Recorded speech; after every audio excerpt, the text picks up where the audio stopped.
நீங்க அதே ஒரு ஆபீஸ் கரண்ட் வேற 2 நாளைக்கு 48 மணி நேரம் இருப்பீங்களா?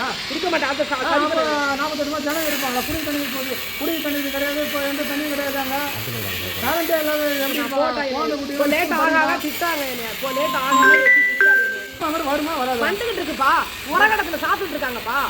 சரி, அதை கேட்டு சொல்லுங்க. கேளுங்க. எஸ்சி எம்எல்ஏ பேசுறாரு, எஸ்சி பேசுறாரு, ஏடி பேசுறாரு, டி பேசுறாரு, டிரான்ஸ்ஃபார்மர் வாங்க அங்க வாடிந்தாரு. நான் போயிட்டு இருக்கேன். என்னைய 10 போன் அடிச்சா நான் எப்படி போறது? கேட்டா பதில் சொல்லுங்க. கரெக்ட் சொல்லுங்க. நீங்க போங்க உள்ள போங்க. ஃபோன் பண்ணீங்கன்னா எனக்கு வேலை கவலை வந்து தொலைங்கப்பா. உரகடத்துல சாப்பிட்டு இருக்காங்க.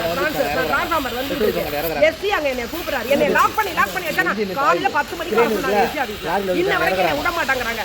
பாரதியார் இது என்ன இந்த மேட்டுக்கு இருக்குதுல காலையில 1 மணி நேரம் லாக் பண்ணிட்டாங்க. இன்னொரு குரூப் வந்து 1 மணி நேரம் லாக் பண்ணாங்க. வேலை செய்ய விட்டா தானப்பா போக முடியும் ஓடி. இல்ல மேடம், பவர் கட்டணம் நீங்க தான் சொல்லிட்டு போனோம். அவங்க வேலை உள்ள நான் சொல்லிட்டேன். அந்த ஒரு பொண்ணு வந்தாங்க. என்ன பண்றது?